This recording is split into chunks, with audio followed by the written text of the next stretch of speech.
Hi YouTube, it's Kathy and this is my TBR for Sequelathon. If you missed my announcement, I am one of the hosts of Sequelathon, which will be taking place March 21st through 31st, and of course we're reading sequels. There are 3 official challenges of the readathon, and I'm going to go over what I plan to read for them, although my TBR is a little bit open and you'll see that throughout this video. The first challenge is to read the sequel you've been putting off the longest, and I had to think pretty hard about this one. I actually went to my Goodreads and went back to kind of the beginning of when I started using Goodreads, which was a very long time ago. And when I first got Goodreads, I kind of just started adding books to it that I knew I had read previously because I didn't want to have 0 books on Goodreads, because obviously I've been a lifelong reader and I wanted to have some books on there. And there was a book that was read to me in middle school that I did not realize had a sequel until last year when I did a video about the first book. The first book is Holes and the sequel is Small Steps, so I will be reading Small Steps. The second challenge is to continue a series that you started in 2018. Last year I definitely raved about how much I enjoyed the bisexual necromancer who was at the forefront of the Reign of the Fallen. So I will be reading the sequel in the duology, which is Song of the Dead. At least I'm really hoping I will be, because I'm gonna be getting it from my library.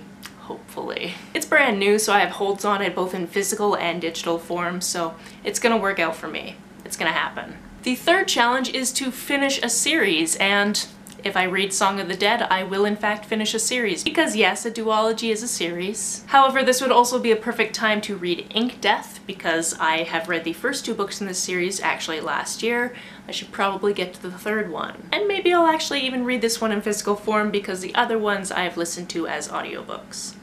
But I might do the audiobook, let's be honest. Here's where my TBR gets a little bit haywire, because my best friend recently just gifted me these series she's done with, so I could pick up books from these. So now I have all of these Blue Bloods books, and I've only ever read Blue Bloods, and I only read it because she recommended it to me for the BookSwapAthon last year, which was actually a really fun process. I will link that video for you. But then she also recently gave me all of these House of Night books. She says there's a couple missing from near the end of the series, but like, I've got a lot of time before I have to worry about finding the books at the end of this series, because there are a lot of books in this series. Also, I know the library has them. I shelve these a lot. I have no idea what this is about, but this is a series I could start just because. Not to mention there are so many other books in series that I could definitely pick up. I am still waiting for there to be an audiobook for the 3rd book in the Broken Earth trilogy, because I read the first 2 as audiobooks. My library doesn't have the audiobook for the last one.